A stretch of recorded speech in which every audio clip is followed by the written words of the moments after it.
तो हाय दोस्तों, welcome to our YouTube channel. देखिए दोस्तों, हम लोगों ने इनऑर्गेनिक केमिस्ट्री की जो है एमएससी सेकंड सेमेस्टर की आपके लिए सीरीज़ लॉन्च करी है। आप लोगों को पता है कि एमएससी के सेकंड सेमेस्टर के एग्ज़ाम शुरू होने वाले हैं। तो ये जो है बिल्कुल लेटेस्ट मॉडल है 2024, यहाँ पे लिखा भी है। तो पहला क्वेश्चन हम लोग स्टार्ट करते हैं इसमें। यहाँ पे देखिए, जो पहला लॉन्ग क्वेश्चन है आपका, ये रहा आपका। इसमें साफ साफ लिखा है व्हाट आर ऑर्गेनिक पॉलीमर्स। ठीक है, यानी हम लोग ऑर्गेनिक पॉलीमर्स के बारे में पढ़ेंगे। तो ये एक क्वेश्चन है, 3 टाइप से आ चुका है। ये क्वेश्चन आप पढ़ लीजिएगा कि कौन कौन से क्वेश्चन हैं। तीनों का आंसर सेम रहेगा। मतलब जहाँ पे भी देखिए, एमएससी में आपको बिल्कुल एग्जैक्ट आंसर तो नहीं लिखना होता है, लेकिन जिस चीज़ के बारे में पूछा गया है उसको आपको खूब अच्छे से, मतलब काफ़ी बढ़ा चढ़ा कर एक्सप्लेन कर देना है, बस पन्ने भर देने हैं। लेकिन बिल्कुल टॉपिक से इधर उधर नहीं जाना है। ये नहीं कि ऑर्गेनिक पॉलीमर्स के बारे में पूछा गया है और आप हाइब्रिडाइजेशन के बारे में लिखने लगे, तो इतना भी इधर उधर नहीं जाना है। जो टॉपिक दिया है उसके बारे में आपको जितना भी पता है उसको एक्सप्लेन कर दीजिए, तो आपको नंबर ठीक ठाक मिल जाएंगे। तो हम लोग बात करते हैं सबसे पहले पॉलीमर्स की। तो पहले मैं पैराग्राफ रीड कर देता हूँ, उसके बाद आपको एक्सप्लेन करूँगा। देखिए साफ साफ लिखा है यहाँ पे, when two compounds possesses the same empirical formula but differ in molecular weight, the more complicated compounds is called a polymer of simple one. तो इसको मैं पहले एक्सप्लेन कर देता हूँ आपके लिए। देखिए, अगर हम लोग बात करते हैं कि इसमें ये कहा गया है साफ साफ कि मान लीजिए आपके पास कोई कंपाउंड है, मान लीजिए ये आपके पास है CH4। तो ये CH4 है, और दूसरा एक और कंपाउंड है आपके सामने, मान लीजिए C2H8। तो आपको ये पता है, अगर आपने थोड़ा भी एमएससी में पढ़ा है, कि ये कंपाउंड क्या है, अल्केन है। ठीक है, और ये कंपाउंड भी अल्केन है। ये मैं सिर्फ एग्जांपल के लिए आपको समझाने की कोशिश कर रहा हूँ कि देखिए इसमें क्या है, कार्बन कितना है 1, और हाइड्रोजन कितना है 4। कार्बन कितना है 1, हाइड्रोजन कितना है 4। दूसरा लेंगे यहाँ पे कार्बन हाइड्रोजन, यहाँ पे कितना है 2, और यहाँ हाइड्रोजन कितना है 8। तो अगर रेशियो निकालेंगे तो 1 और 4, यहाँ भी रेशियो 2 बन जा 2 और 2 4 जा 8। रेशियो दोनों का सेम है, लेकिन आपको साफ साफ पता है कि ये वाला जो अल्केन है आपका, ये इस वाले अल्केन से बड़ा है। यानी ये वाला जो अल्केन है आपका, वो इस वाले अल्केन से मिलकर बना हो सकता है। ठीक है, तो अगर दो दो कंपाउंड के फॉर्म केमिकल फॉर्म एम्पेरिकल ये जो रेशियो सेम है, तो हम लोग बोलते हैं ये है इसका एम्पेरिकल फॉर्मूला। एम्पेरिकल फॉर्मूले में बस आपको ये देखना है कि किस रेशियो में चीज़ें प्रेजेंट हैं। यानी कार्बन और हाइड्रोजन का रेशियो क्या है, 1:4 इसमें भी है और 1:4 इसमें भी है। तो एम्पेरिकल फॉर्मूला तो सेम होता है, लेकिन मॉलिक्यूलर वेट डिफरेंट है। भाई इसमें कार्बन 1 ही है, हाइड्रोजन 4 ही है, तो इसका वजन कम होगा। इसमें कार्बन 2 है, हाइड्रोजन 8 है, तो उसका वेट ज़्यादा होगा। तो बस यही मान लीजिए कि बड़ा वाला हमेशा छोटे वाले का पॉलीमर होता है। ठीक है, जैसे आप खुद ही समझ लीजिए कि आपने एक लिया है AB कंपाउंड, और AB से आपने बनाया है A8 और B8। तो नॉर्मल सी बात है, अगर 8 AB के मॉलिक्यूल ऐसे आप 8 AB कंटिन्यू ऐसे करके एक चेन बनाएंगे, 8 बार जोड़ेंगे, तो उससे क्या बनेगा AB8। यानी AB का पॉलीमर क्या हो गया, AB8, A8B8। तो अब आपसे पूछा जाएगा कि तो फिर AB क्या हुआ, मान लीजिए ये हो गया पॉलीमर, भाई बड़ा वाला पॉलीमर। तो छोटे वाले का नाम क्या है, ये सिंगल यूनिट है, अकेला है, तो इसे बोलेंगे मोनोमर। ठीक है, तो इसका मतलब कि कई सारे मोनोमर्स को मिला के हम लोग पॉलीमर्स बनाते हैं। ठीक है, देखिए तो यहाँ पे लिखा भी है, हम लोग एग्जांपल लेते हैं। यहाँ पे देखिए सिलानॉल्स, ये आपका गिवन है, इससे पॉलिनोमियल ये वाला बनता है। आपको ये आपको रटना पड़ेगा, क्योंकि अगर एक्सप्लेन किया जाएगा तो बहुत ही लेंदी जाएगा और आप लोगों को इतनी जल्दी समझ में भी नहीं आएगा। तो ये आपको रटना है। देखिए ये सब अगर आप लोग एग्जाम में लिख देंगे जरा सी रिएक्शन याद करके भी, तो इससे बहुत अच्छा इंप्रेशन पड़ता है एग्जामिनर के ऊपर।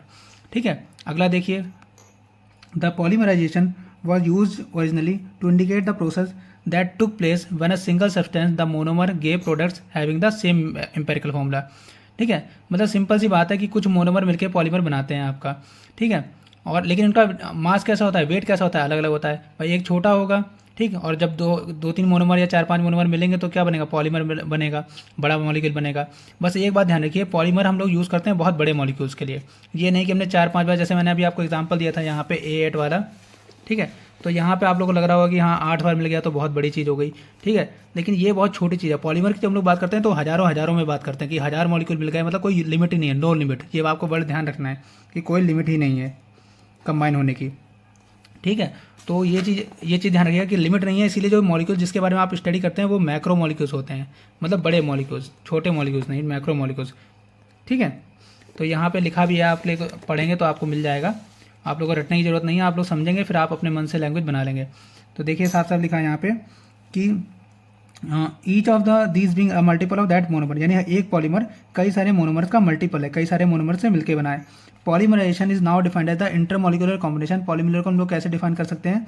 पॉलीमराइजेशन को इंटरमोलिकुलर कॉम्बिनेशन मतलब कई सारे मॉलिक्यूल्स का कॉम्बिनेशन जो इंडेफिनिटली जुड़ सकते हैं, मतलब इंडेफिनिटली मतलब कितनी बार भी, ठीक है। According to the definition there is no limit, कोई लिमिट नहीं है साइज ऑफ पॉलीमर के मॉलिक्यूल की। In practice however the molecule ceases to grow, in practice में हम लोग देखेंगे मॉलिक्यूल ग्रो होगा। कैसे ग्रो होगा आपको पता है, जब कंबाइन होता जाएगा मोनोमर तो वो ग्रो करता जाएगा। The term polymers and polymerisation, देखिए पॉलीमर्स क्या होता है, हमने कहा ए और बी को कंबाइन करके, कई सारे ए बी को कंबाइन करके जो बड़ा मॉलिक्यूल बनाया वो पॉलीमर बनाया। जो ये प्रक्रिया हो गई आपकी, जो ये प्रोसेस हो गई बड़ा मॉलिक्यूल बनाने की यानी पॉलीमर बनाने की, उसे बोलते हैं पॉलीमराइजेशन, ठीक है। तो ये हायर मॉलिक्यूलर वेट कंपाउंड से बात करते हैं। क्यों हम लोग हाई मॉलिक्यूल की बात करते हैं? क्योंकि मैंने अभी बताया कि इसकी कोई लिमिट नहीं है, बहुत सारे हजारों हजारों मॉलिक्यूल्स कंबाइन होकर एक सिंगल मॉलिक्यूल बनाते हैं, इसीलिए। तो polymers are also called macromolecules, इसलिए ने मैक्रो मतलब बड़ा मॉलिक्यूल बोलते हैं। इसके आगे देखिए फिर आप, polymerisation reaction differ from ordinary reaction. जो ऑर्डिनरी रिएक्शन होती हैं आपकी, आपने देखा होगा, जैसे मान लो न्यूट्रलाइजेशन रिएक्शन हो गई, acid plus base equal to salt plus water, तो इन सबसे डिफरेंट होती है। क्यों? क्योंकि इनमें कई सारे फंक्शनल ग्रुप लगे होते हैं। फंक्शनल ग्रुप आप लोग छोटे क्लास में पढ़ चुके होंगे, जैसे OH होगा आपका, हाइड्रोक्सी ग्रुप, कार्बोक्सिलिक ग्रुप हो गया, तो ये सब फंक्शनल ग्रुप इसमें बाई या पॉली होते हैं, मतलब दो या दो से ज़्यादा होते हैं, ठीक है। The polymerisation of bifunctional molecule, मतलब इसको जो हम लोग अगर बाई फंक्शनल मॉलिक्यूल है किसी में तब वो कंबाइन कर रहा है तो उसे बोलते हैं लीनियर हाई पॉलीमर। यहाँ पे एग्जांपल जो है आपका देखिए, इसमें कितने फंक्शनल ग्रुप हैं, एक फंक्शनल ग्रुप ये है OH, दूसरा ये है, तो यहाँ पे दो बाई फंक्शनल ग्रुप हो गया, ये कंबाइन हो रहा है तो इसे बोलते हैं लीनियर पॉलीमराइजेशन, ठीक है, क्योंकि दो ही कंबाइन हो रहे हैं। या इसे लीनियर हाई पॉलीमर भी बोल सकते हैं। इसके आगे देखिए, अगर मान लीजिए फंक्शनल ग्रुप दो से ज़्यादा हैं तो आपको सीधे सीधे लिख देना है वो क्रॉस लिंक्ड पॉलीमर है। यानी अगर दो पॉलीमर है तो लीनियर हाई पॉलीमर बन रहा है, और दो से ज़्यादा फंक्शनल ग्रुप हैं तो क्रॉस लिंक्ड पॉलीमर बन रहा है, ठीक है। तो आगे देखते हैं, आगे देखिए हम लोग बात करते हैं क्लासिफिकेशन ऑफ इनऑर्गेनिक पॉलीमर्स की, कि इनको हम क्लासीफाई कैसे कर सकते हैं। Inorganic polymers are classified in a number of ways which are as follows. पहली बात तो टाइप ए क्लासिफिकेशन है, क्लासिफिकेशन भी कई सारे टाइप के हैं, तो टाइप ए, और यहाँ पे देखिए टाइप बी भी दे रखा है आपको। तो पहले हम लोग टाइप ए की बात करते हैं, बहुत आसान है ये, बिल्कुल एक बार में समझ में आएगा आपको।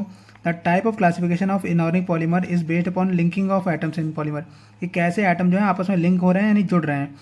तो इसमें देखिए क्या है, दो टाइप होते हैं, एक होमोएटॉमिक, एक हेटेरोएटॉमिक।